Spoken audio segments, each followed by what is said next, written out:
Hello and welcome to this week's property market update covering November Gold 31 at Grantham home.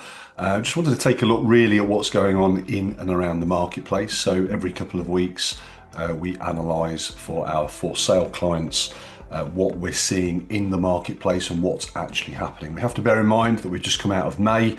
May, of course, has 2 bank holidays and the weather, particularly on the last one, was pretty good. So what we tend to do is we look at data up to the end of the close of play of the previous day, which is the 3rd of June in this case. And what we've tried to do is break backwards to the start of May to the 3rd of June, the start of April to the 3rd of May, and so on and so forth. Try and see any trends or spot anything that's going on there at the moment. I think there's a couple of things that I really want to emphasise in this market update. One is that the sales between the 1st of May and the 3rd of June were the lowest that we've seen since the December period. Of course, that's affected by Christmas for a couple of weeks. It was 77 sales in NG31 across all property price points and all property types. There was 109 new listings, so a good supply still of stock into the market, and 74 price adjustments. That is 3 less price adjustments than sales agreed, but it has been like that for the last few months, 3 months particularly, where the sales and the price adjustments have been quite level. The price adjustments are an indication that those who are in the market at this moment in time aren't quite getting the engagement they want, the viewings through the door they want, and they're having to make adjustments to try and drive further activity.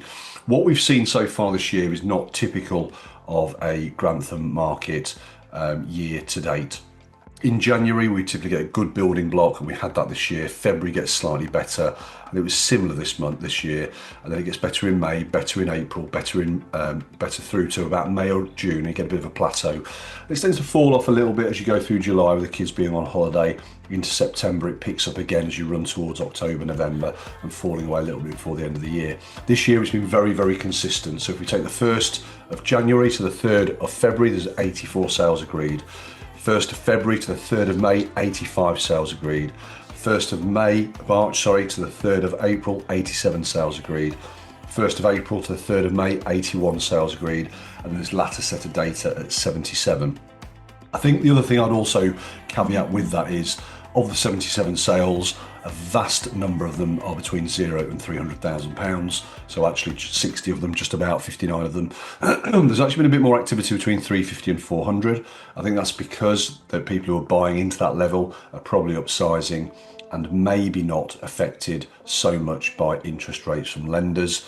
Especially if they're downsizing, actually thinking about that out loud. If they're downsizing, they've sold something out of area, buying something in our area at £400,000, they may well be coming with no mortgage requirements, which might make that bit of the market a little easier. But we are seeing a little bit more happen towards that upper end. A lot of the time, about 80% of the sales we see typically are between £0 and £300,000 in NG31. The big challenge, I think, at the minute is available stock. So if you're a buyer today, and let's just say money's no object, so you can buy anything. On the 3rd of January this year, there was 320 available for sale properties. On the 3rd of February, that had increased to 329. On the 3rd of March, that had increased to 339, which was the same as the 3rd of April. It then shot up on the 3rd of May to 372 properties available, and it's climbed again to just under 400, 388 properties available today to buy in NG31. That doesn't include sold stock, that's just for sale stock.